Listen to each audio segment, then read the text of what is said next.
Hello, and welcome to Enlightened Empaths, your community for the spiritually awakened.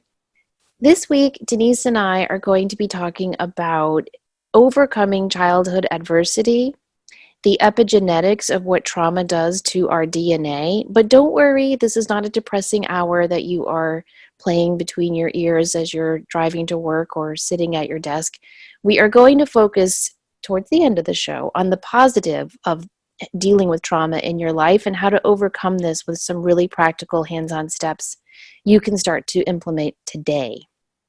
So, I wanted to just start by talking about how a listener recommended a book to me called Childhood Disrupted by Donna Jackson. And I devoured this book in like an afternoon. It was really well written. It does have a lot of science in it. She is a science writer, but it's very, very easy to read and has some great information in there.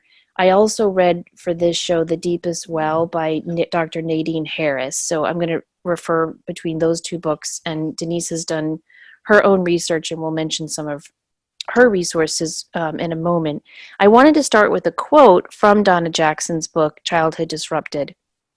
She says, "Your biography becomes your biology. The emotional trauma we suffer as children not only shapes our emotional lives as adults, it also affects our physical health, longevity, and overall well-being.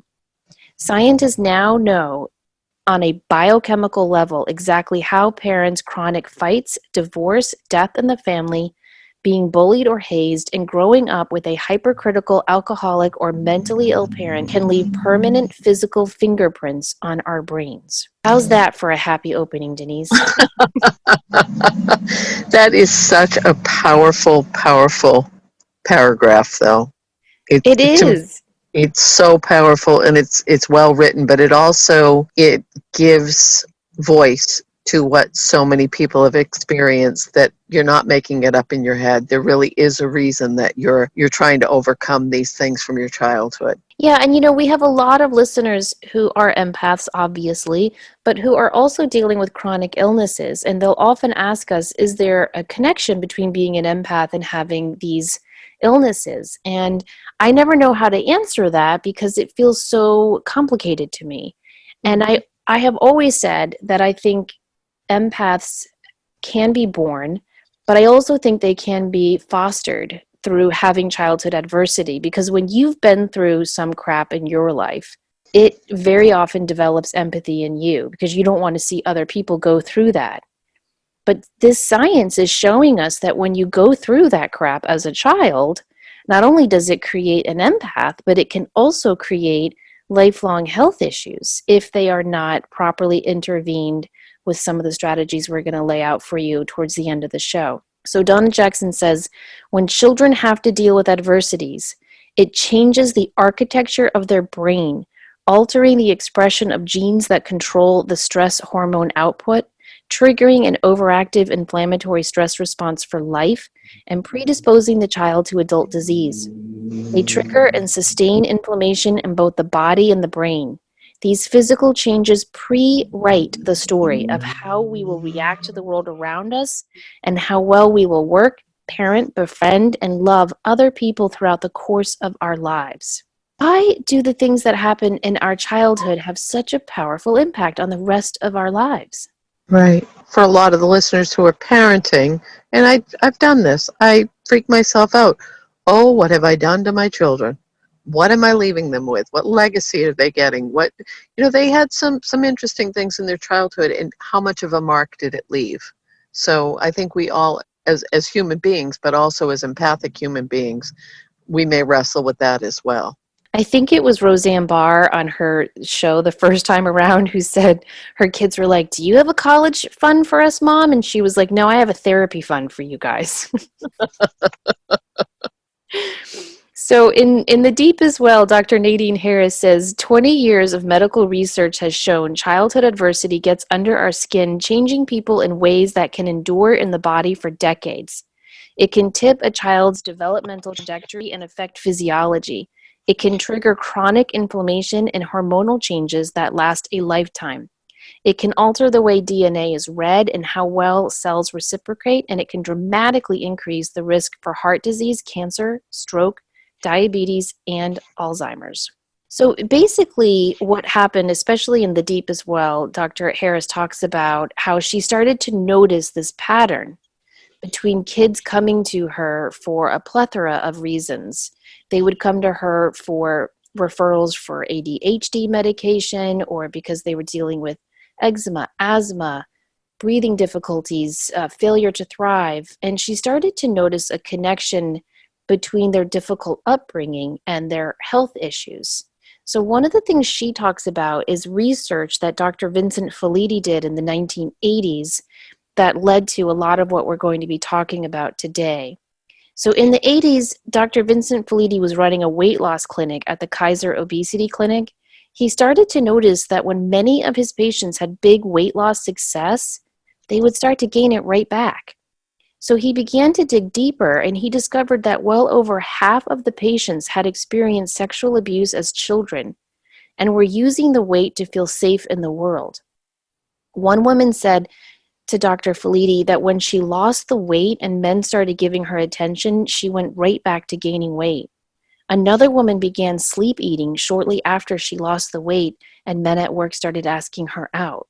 So Dr. Felitti decided to partner with Dr. Robert Anda from the Center for Disease Control in Atlanta, and together they created the ACE test, Adverse Childhood Experiences Test.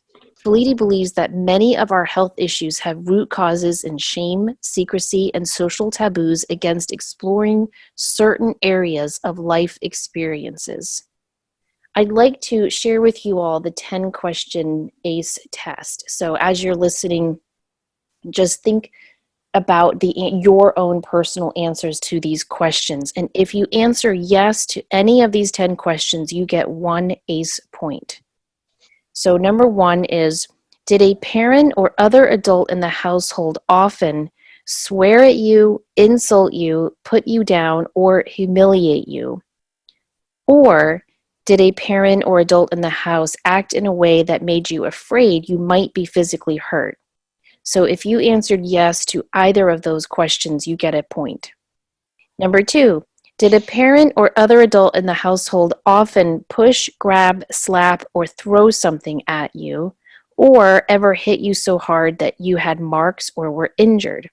Again, if you answered yes to either of those questions, you get another point. Number 3, did an adult or person at least 5 years older than you ever touch or fondle you or have you touch their body in a sexual way, or attempt or actually have interactions like that with you? If you answered yes, you get a point. Number 4, did you often feel that no one in your family loved you or thought you were important or special? Did you often feel your family didn't look out for each other, feel close to each other, or support one another? Again, yes gets you a point. Number 5, did you often feel that you didn't have enough to eat, had to wear dirty clothes, or had no one to protect you? Or did you often feel that your parents were too drunk or high to take care of you? If you answer yes to either of those, you get a point. Number 6, were your parents ever separated or divorced? Number 7, was your mother or stepmother often pushed, grabbed, slapped, or had something thrown at her? Or sometimes or often kicked, bitten, hit with a fist, or hit with something hard, or ever repeatedly hit over at least a few times or threatened with physical harm? Yes to either of those is a point. Number 8, did you live with anyone who was a problem drinker or alcoholic or who used street drugs? Number 9, was a household member depressed or mentally ill, or did a household member attempt suicide? And number 10, did a household member go to prison? So if you answered yes to any of those questions, you get a point. Now, in Dr. Felitti's research in the 80s, he discovered that 67% of Americans have at least 1 ACE point. 13% of Americans have 4 or more. And someone who has 4 or more ACE points is more than twice as likely to develop heart disease or cancer. We promise we will get to the uplifting part. Do you want to add anything to that? I feel like I've been talking too much. What I was thinking about was, a lot of the choices, I'm going back to the parent thing. So my parents would have been the age that they were, where their age is now, when the time they were brought up, it was very different. So their parenting styles would not match with what is happening now. But genetically, did I get some of the ACE points? Yes. Did I get as many as I thought I would? No. So that's a good thing. The whole point of all of this is that they're saying that trauma can leave a chemical mark on a person's genes, which is passed down to subsequent generations. So it doesn't damage the gene, but it causes, and there isn't a mutation, but it alters the mechanism that is the gene is converting into functioning proteins. So it's almost like the added information is put on the strings that make up your DNA, the strings of molecules that make up your DNA. Epigenetics is what we're talking about. It controls the genes, and all of this, a lot of this comes back to the nature-nurture controversy. You know, we all learned about that in school, or you've heard about it, or is it nature, is it nurture, is it a combination of both? And when you look at this, you know, epigenetics, there's determined cell specialization. This cell is going to become a skin cell or a blood cell or a hair cell. But when there's environmental stimuli, it can cause the genes to be turned on and off. So that's where the trauma and the impact comes in, that it doesn't change the gene or mutate it. It just adds a marker onto it, which can cause these variations. Yeah, I read a study about relatives of people who were in the Holocaust. So, you know, people today who had grandparents in the Holocaust, their DNA was different because of what their grandparents, the trauma they had gone through. Right. And I think that is just amazing to think about how that is passed on. In her book, The Deepest Well, Dr. Harris talks about a 7-year-old boy named Diego who came to see her at her clinic in San Francisco. He was 7 years old, but his growth chart showed he had the height and weight of a 4-year-old. He'd been referred to her by his classroom teacher for ADHD symptoms that he was exhibiting at school. But Dr. Harris was most concerned about his size because she noticed his parents were of average height and weight. He also had eczema and asthma. Dr. Harris learned Diego was molested when he was 4 years old by a tenant renting a room in their home. So is it a coincidence that he stopped growing at the age of 4? His father was also an alcoholic, and the mom was trying to hold everything together. Dr. Harris said that ADHD cases were being referred to her in the thousands. She started asking, what if these indicators of ADHD, poor impulse control, inability to focus, difficulty sitting still, weren't caused by ADHD, but by a childhood trauma? Have you ever thought about that as a classroom teacher, Denise? There can be a genetic factor in attention deficit or hyperactive disorder. So, but if we're looking at it from this lens, if I have a child that suffers from ADHD or ADD, but we're talking epigenetics, could that be linked with a marker not only from their own childhood, but from something back generations that happened to one of their parents or their grandparents?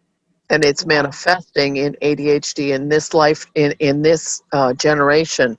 Because this isn't all new stuff, which is really cool, because there was a study too that children who were exposed in the womb to the Dutch hunger winter, and you can Google that. It was a period of famine at the end of World War II. And the people that they've tested, they carry a particular chemical mark that later in life has led to higher than average body mass. So is that going back to those generations and it's manifesting? Right. It's almost like the DNA is telling them you have to eat more because this could Right. happen again. Okay, and just for like my generation, a lot of us have parents who grew up during the Great Depression. So there's that fear, that lack, there's not going to be enough. So if our parents were born or your grandparents or someone in your family lineage was born during that time where there was so much fear about security and stability and having enough, and there wasn't enough work, and families were the dust, all that stuff going on, are we still carrying that marker somewhere in our DNA? Right. You would almost think that what's the old adage, the fittest survive? Science is showing that's not necessarily true, that there might be a reason why we are all feeling anxious and fearful, because what a lot of this epigenetics is showing is that it's the people who are scared that survive, because we're on high alert in that fight or flight. And so we're going to be more alert to the danger out there. And then we pass that on, and then we are able to meet that danger when it comes. Of course, I had to Google too about epigenetics and empaths and highly sensitive people, because I think that's a big, for a lot of us, that's who we are, and we're wondering, how much did I get blasted on this? Neuroscientists from the University of British Columbia and from Cornell University discovered your genes may influence how sensitive you are to emotional information. So some of us carry a certain genetic variation called ADRA2B, which I have no idea what that acronym stands for, and I'm going to pretend, but it influences the neurotransmitter, and forgive my pronunciation, norepinephrine. I'm not sure what that, but anyway. Peripheral. Okay, never mind. Okay, well, please, you'll know. But this is linked to heightened activity in a specific brain region that triggers more intense emotional responses and sensitivity when viewing both positive and negative images. So if you carry this gene variation, you're going to have more activity in the region of your brain responsible for regulating emotions and evaluating both pleasure and threat. Wow. Isn't that fascinating? It really is. Well, from what I read, the biggest long-term negative effect of having an adverse childhood or having these DNA indicators for adversity is cortisol. Mm-hmm. And that is what is produced when we are under stress. So continued prolonged stress makes us produce cortisol all the time. Cortisol is supposed to be higher in the morning and then slowly taper off and decrease throughout the day. But studies are showing that maltreated kids show their cortisol levels are high all the time. Donna Jackson says adults who face early life stress show greater erosion in what's known as telomeres, which are the protective caps that sit on the ends of strands of DNA to keep the DNA healthy and intact. As telomeres erode, we're more likely to develop disease and we age faster. And for any of you that are aging with difficulty like me, you'll be happy to know there's some really fascinating research with telomeres to slow down the physical aging process too.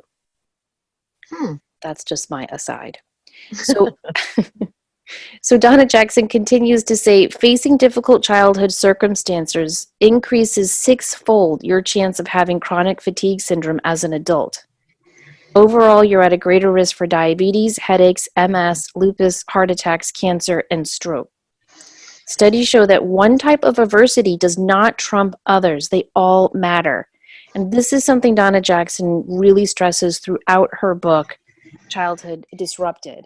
In The Deepest Well, Dr. Harris is talking more about kids who come from very economically and all sorts of different challenges. But in Childhood Disrupted, she talks more about families who come from what look like normal homes on the outside. She says it's not like, oh, well, you were physically beaten, so you have more adversity than you over here who were just berated every day by one of your parents. She says they all matter. Interestingly, she says recurrent humiliation by a parent caused a slightly more detrimental impact and was marginally correlated to a greater likelihood of adult illness and depression. So just having a parent who's constantly eroding your self-esteem can be just as damaging as, a fist, basically. A lot of the stuff that I read, I need to throw in something positive for my own mental health at this point in the game. If you think of, and I love Maya Angelou, so I'm just going to throw this quote in because she said, the quality of strength lined with tenderness is an unbeatable combination. And that's what a lot of the research has supported, that being able to master the ability to be sensitive and resilient simultaneously allows someone to experience emotions from the past and present without becoming overwhelmed. And I think that's what we're looking for is, yes, we may have this marker. Yes, we may have these tendencies. Yes, the childhood trauma can have all of this impact, but you don't have to stay locked in that. And a good example is in my family of origin, my biological family, I don't have high blood pressure. I have very normal to low blood pressure. It's never been an issue if it goes up over anything. And it's always one of my favorite things at this chapter in my life is when I'll go to the dentist or somewhere and they do your blood pressure and they'll say, "Oh, wow, that's great for a woman your age." Not just, damn, you've got good blood pressure. So I think that choices you make in your life can make a big difference in counteracting the impact of these markers. Yes, there's a lot of positive to it. There's a little story I want to read from The Deepest Well, where Dr. Harris talks about how her mother had was a paranoid schizophrenic. And she said in our house, there were times of intense anxiety and stress interwoven with moments of love and joy. And so she says, looking back, I can see now how I adapted to our mom's illness by becoming more attuned to those around me.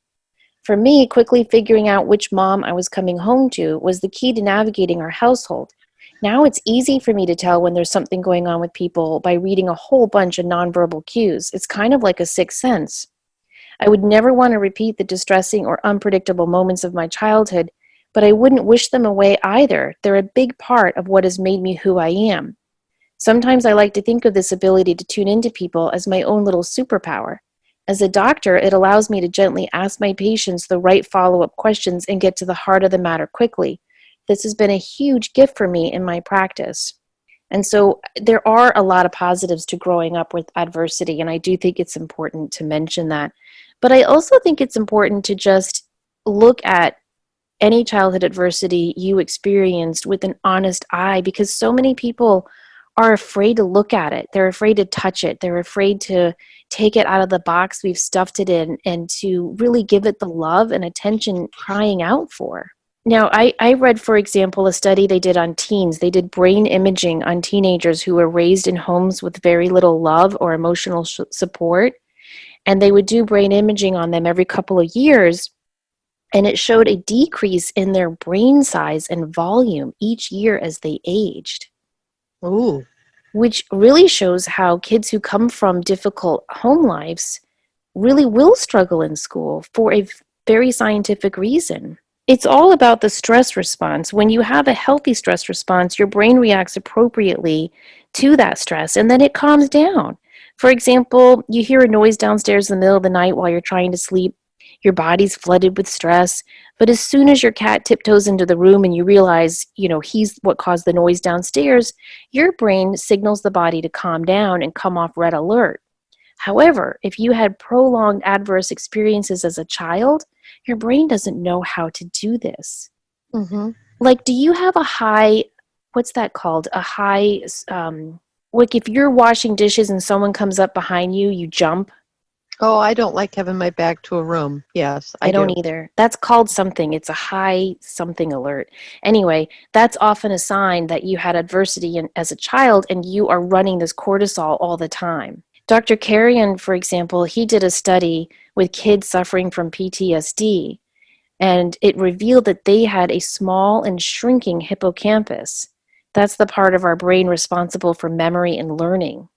The amygdala, the part of the limbic system in our brain that helps you identify and respond to threats, that gets bigger when exposed to prolonged stress. It begins sending out false alarms about things that aren't even scary or threatening. So think about that 1-2 punch. You've got the shrinking hippocampus, that's the part of the brain that helps you memorize and learn and assimilate things. That's getting smaller. But your red alarm part of your brain, the amygdala, that's getting bigger. So it's making it harder for you to learn, hey, calm down, nothing to worry about here, keep on keeping on. And then the alarm is going on and on and on in your head. And I think that that's very, very, and I'm just going to jump to a different topic for a quick second. And I've shared this before. My passion when I was working in public education was for food insecurity in rural areas, because if you're hungry, you can't learn. If you're in an environment where you're not having your basic needs met, to expect someone to be able to excel academically or socially is really a setup. So I think that this all ties in together of that would be an age group that it has been building and building and building, if I'm talking about upper levels, and people expect that age group to be a little more self-sufficient, and they don't give them the same care as possibly younger children in the system. I think that's a really big concern, and it's often indicators of other things going on as well that's going to have longer implications. And so we do have a need to address that. In our town, we have that Fill the Backpacks Yeah. organization, wonderful resource. And a lot of schools have food banks now, and but I think just as we're looking at the shifts that are happening energetically, being aware of these impacts in ourselves, but also how can we help out other people who may have had adversity that we didn't, or that who may be going through it right now. I mean, could that make a difference if you reach out to someone who is going through the impact of this and help them shift it somehow? Oh, 100%. And that's what that whole book, The Deep as Well, is about. She has several therapists on staff at her clinic so that in addition to getting the physical help they need for their illnesses, they're getting the mental, emotional, and spiritual support they also need. And I think we need to look at this holistically. Now, I have a study I want to talk about that I think will make us all rethink the nature versus nurture theory. Dr. Michael Meany and his team at McGill University, they looked at two groups of rat moms and their babies. They noticed that after the babies were handled by researchers and returned to their cages, most of the rat moms would rush over and lick and groom their babies to calm them down and soothe them. Right? That makes sense. Your little Mm-hmm. baby is taken by a giant human hand and then they're returned to you. You want to go over and hug and soothe and cuddle them and say, it's okay, you're back now. And rats are highly intelligent animals, so Yes, that and makes very sense. empathic. I posted an article on our Facebook page that a listener sent in showing that rats actually have empathy. Mm-hmm. So some rat moms, though, either didn't lick or groom their babies at all or showed very limited soothing responses. So just to clarify, a rat mom licking their baby is like us hugging and kissing our babies. Mm-hmm. These rat babies showed much higher stress hormones. They had a harder time turning off their stress responses. The licking and grooming behavior that occurred in the first 10 days of life, he said, predicted changes to their stress response that lasted their entire lifetime. Now, what's really cool is some background on how he started this study. He was doing a totally different study where he was subjecting rats to a lot of stress. And he noticed that some of the rats responded really, really well to the stress and just kept on going. Other ones, it shortened their life dramatically. And he wanted to know why. And what he found was that the ones who responded to stress really well were those rats who had been loved and nurtured by their rat mommies. Mm-hmm. So what he decided to do was change the next generation of these rat babies. So he switched some rat babies at birth to see what would happen. The babies born to rat moms with little or no maternal instincts were given to rat moms with high maternal instincts. The DNA of these babies that were raised with the maternal moms changed. And when they had kids, those kids grew up to become high licking rat moms to their babies. That's very interesting. I know, and I feel like that shows that it's nature and nurture, that the Yeah. two work together. Yes, I'm a big believer that it's a factor of both. I agree with that. Yeah, and it's not, I don't want anyone to hear this and go, well, crap, I had a lot of nonsense and chaos thrown at me as a kid. Does that mean I'm just, screwed for the rest of my life? No. There are a lot of resources and techniques and tools you can use, but more importantly, you can change this in your family for future generations, which I just think is really inspiring to know that we have that capability. We are not just a victim to our DNA, to our childhood, to our genes. Exactly. Your DNA isn't your destiny.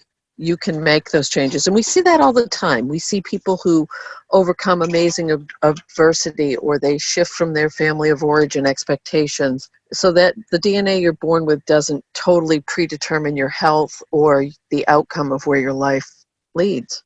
Can it have No. an impact? Yes. But it goes back to that quote about being of sensitivity and resilience. Fostering resilience to overcome the adversity is going to give you, in the long run, more empathy and compassion. I truly believe that.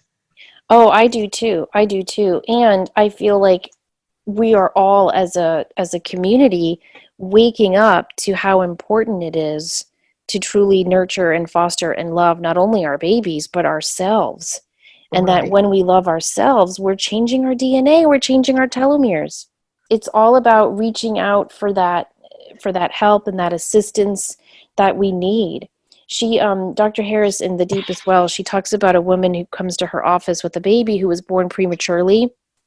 And it's hard in every way to have a premature baby. But one of the hardest things is often premature babies don't sleep very much at all. So the new, very young mom was incredibly stressed out. And Dr. Harris said her face was emotionless. I mean, no emotion, no empathy, no nothing. And the baby was exhibiting failure to thrive symptoms. And mm-hmm. so ultimately, Dr. Harris had to make a really difficult call, and she had to call in social services. And of course, the young mom got really, really mad at her. And she said, "Look, you need help. You have postpartum depression, and this isn't something you have to deal with alone." And so Right, the young mom had to go to therapy. And the therapist reported to Dr. Harris that she was so angry and so upset that she had to be there. And she felt that she didn't have any control. And she just sat there in silence for the first couple of sessions. But eventually she started talking. And in that talking, she let out her own pain from her own childhood. And she started to heal and to get better from her postpartum symptoms, to the point where social services did not need to be a part of their lives anymore. And so, right. relying on that community and the resources that are out there, I think is important, because studies show that 133 million Americans today suffer from chronic illness. That's a lot of people. And 116 million deal with chronic pain on a daily basis. This is almost like an epidemic if you look at it from those numbers. It is. It's very sobering, isn't it? It really, really is. And, I think especially older generations were raised, spare the rod, spoil the child. And we're starting to wake up and see what real implications not only do our hands and our actions have on our children, but more importantly, or just as importantly, what our words or our lack of words and physical emotions like hugging and soothing and nurturing have on our children. And, Right. and I think it's great that we're starting to see the significance of that. So we've thrown a whole lot of information and science and studies and oh my goodness, but there are some ways to help reboot your brain. There are some ways to help you shift things in a new direction. And when you start using these tools to make a conscious effort, I don't know if there's a way they could look at your genetics and see if there's an improvement or if that variation shifts. I would love to know. It Um, can. I've read some studies where, I don't know, there's another fancy word for glucose. I read a book for this show called Why Zebras Don't Get Ulcers. uh-huh. It was a little sciency, a little over my head, but there's tests that they can do where they will have you meditate, say, for 6 weeks. And before you start meditating, they will test your cortisol levels. And then after the 6 weeks, they'll test your cortisol levels and they go down significantly, as does blood pressure, as does anxiety, as does fear, worry, and sleepless nights. So there are 8 ways to test that some of the tools we're going to talk about really do work, not only on an emotional level, but also on a physical level. You know what I would love to know, and I didn't find this in any of the reading that I did, is if you've worked really hard to shift things, you've changed it, you're putting these practices into place, and then something happens in your life, can it trigger that response that you were genetically predispositioned to for so long? I'm Like it, sure. yeah, but is it always there? And so if you have a real stressful event, that may be why some of us react in a certain way that other people are saying, why are you taking that so seriously? Or why are you getting so upset about that? Because it's hitting that same genetic place, Yeah. epigenetic place. Yeah, I would think it would be like, say you have you broke your ankle and it's healed, and now you're back to running. Well, if you run too much or you trip while you're running, it's going to re-trigger that injury. And so Right. I would imagine it would be like that. However, I don't think that's a reason to say, well, I'm just screwed. This is it, you know? Exactly. I think it's a reason to look and say, okay, I've got this injury. I broke my ankle, and this is how I have to now run through life to accommodate this part of me. But it doesn't Right. mean you have to stop running.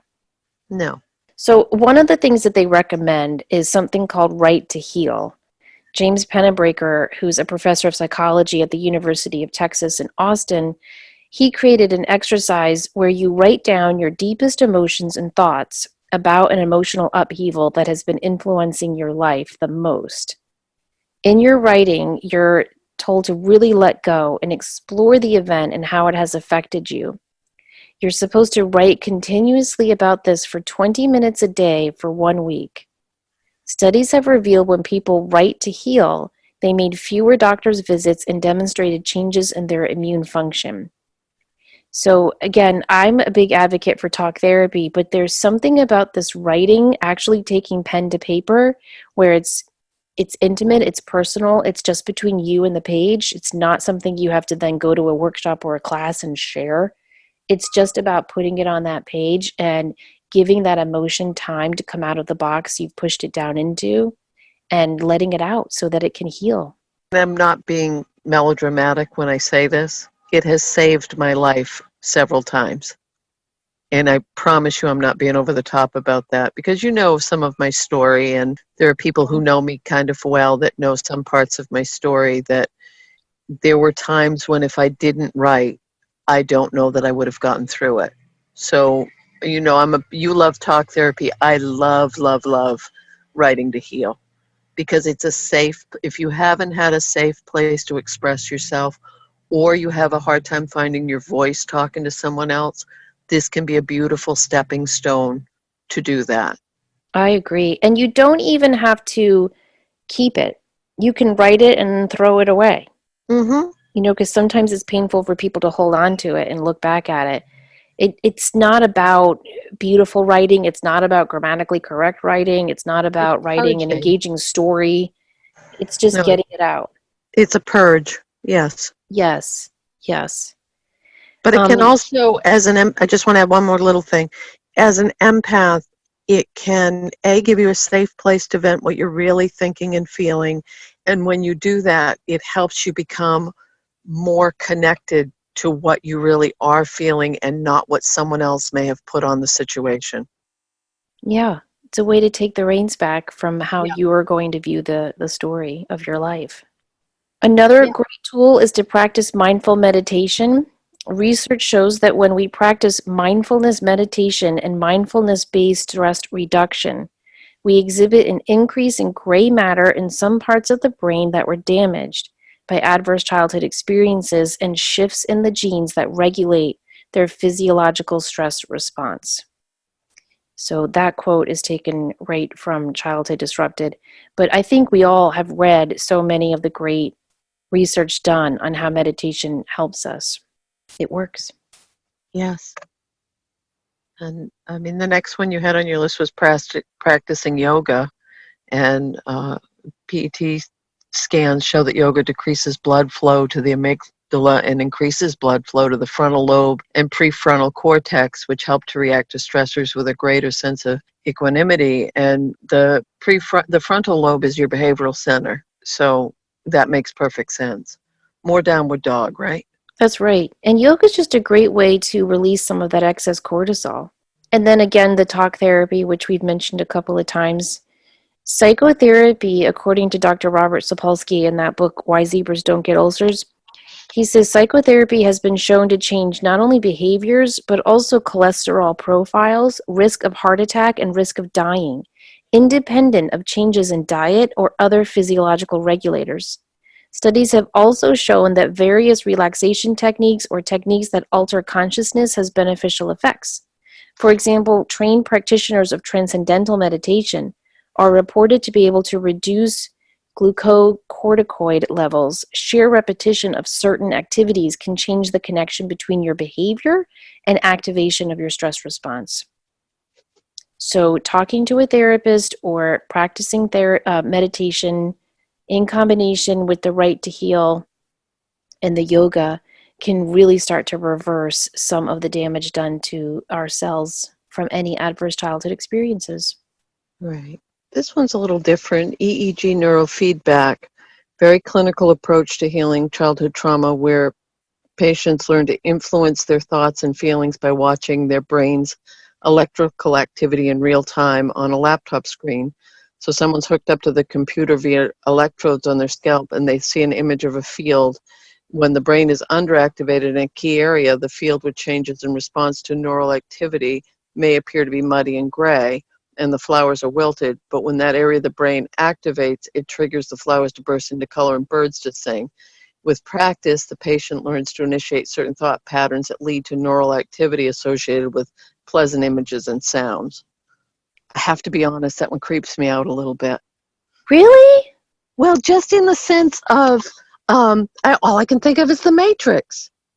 I know Oh. it's not connected, but just, This it, was actually prescribed to Mike after he was diagnosed with an anoxic brain injury to and did help. it make a big It difference? made a big difference, yeah, because he had some PTSD, obviously, from the shooting. And the woman, Annie Miller, who did his neurofeedback, refused to charge us. Oh, Yeah, she was such a kind, or is such a kind lady. But the doctor approved it and said, research has backed this up, and it really helped him a lot. So I understand it's weird to see your brain all hooked up to these wires, but it's just a way to change the quick trigger emotional synapse of a memory from frightening and scary to, okay, that happened, it's not so bad, I'm okay. okay. And another really cool part of this might be a therapy that works beautifully for you or for certain situations. So I think this is like everything we always say. If you're feeling drawn towards one of the things we're mentioning, or you're saying, oh my gosh, I know someone who might really benefit from that, or that sounds really cool and intriguing, follow your intuition and your gut on that because it may be a huge, huge stepping stone to healing for you. That's so true. And then there's EMDR therapy, which absolutely fascinates me. They're using this with veterans who have PTSD, and they're having amazing results with it.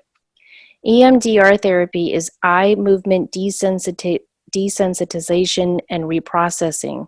It's a potent form of psychic therapy that helps individuals remember difficult experiences safely and talk about those memories in a way that no longer causes pain.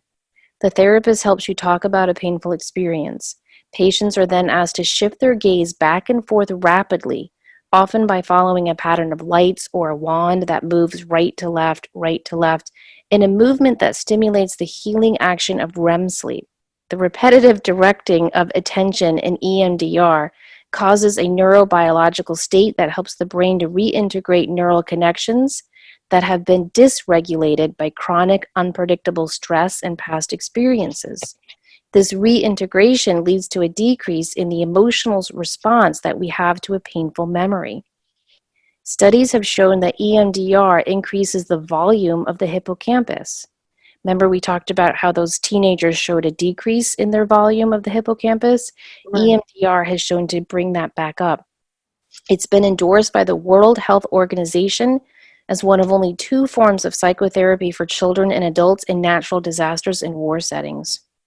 Oh, that's wonderful. That is so, so wonderful. I And know. isn't it cool It that there's works. so many options? I know. I mean, there's hypnotherapy has been shown to help a lot. There's something called somatic experiencing. I'm not familiar with this. Are you? No.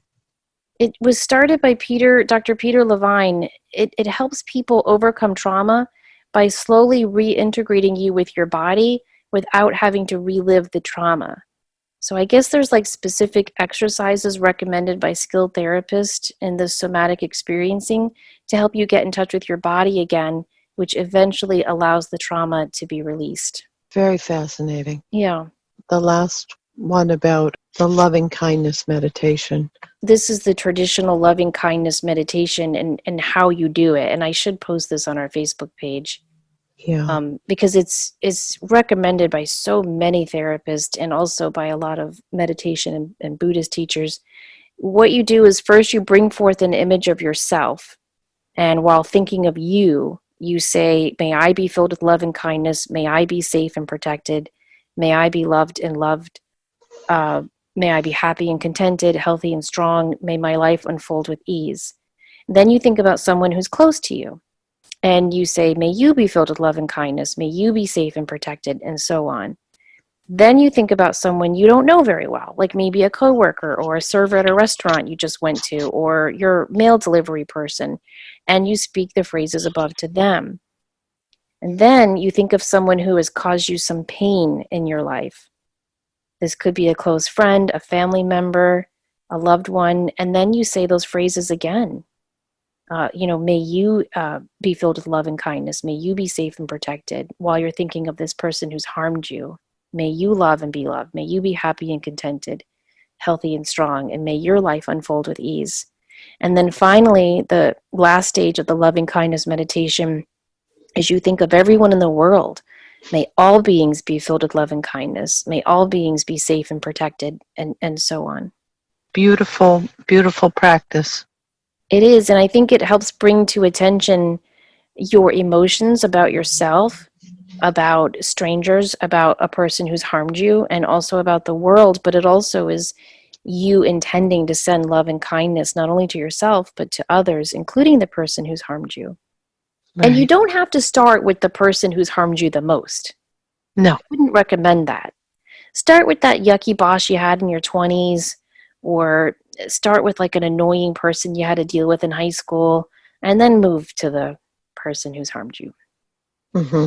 That's A good lot of advice. practitioners also recommend practicing Tai Chi and Qigong. You know what was interesting, Denise? When I read Phenomenon by Annie Jacobson, she talked about how, I think it was China, one country outlawed Qigong because it was helping people so much that they weren't needing to go to the government's health clinics. Right. I remember that. So those practices, Tai Chi and Qigong, do so much not only for our physical well-being, but also for our mental and emotional health as well. And one thing that all the books I read recommended was social connection.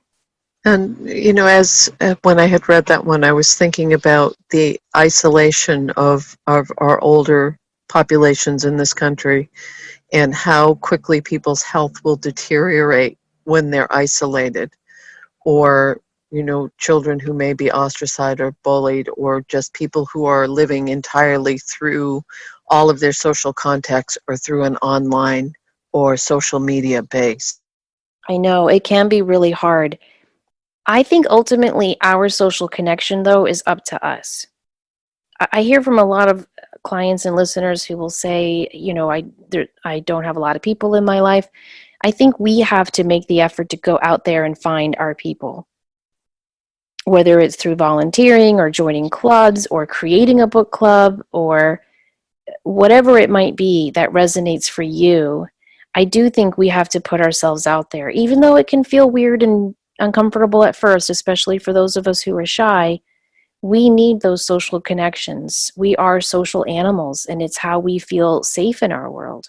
Well, I hope this has given you guys a lot to think about and has not brought you down too much, because a lot of the techniques that we just mentioned, they really, really do work. Well, all of them work, but some of them aren't going to work for you. Some of them will. You need to try them. But just like I always say to students who take my psychic protection classes, you can't shower once and think you're going to be clean the rest of your life. You can't visualize a white bubble around yourself and think you're going to be psychically protected the rest of your life. Same goes with these techniques. You can't meditate for 1 week and then think, well, that didn't work. I still feel stressed.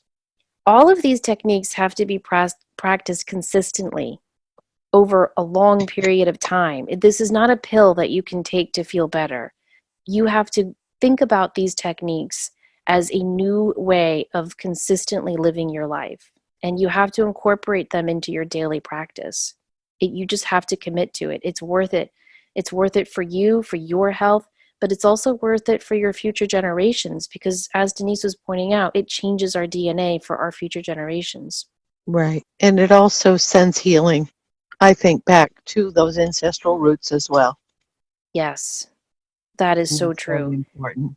If there is no such thing as linear time, then when we heal ourselves, we heal the all. Well, thank you everybody so much for listening to us. If you want to share a story of overcoming any childhood adversity in your life, you can always email us, enlightenedempaths@gmail.com, or you can message us on Facebook. And if you want to learn about more of what Denise and I are doing, you can check out my website. I'm Samantha Fay, and my website is samanthafay.com. And Denise is Denise Carell, and her website is thegratefulmessenger.com. Thank you so much, as always, for listening. We hope you have a great and happy, peaceful, stress-free week. Don't forget, as always, to show up, do great work, and share your light. Take care, everyone.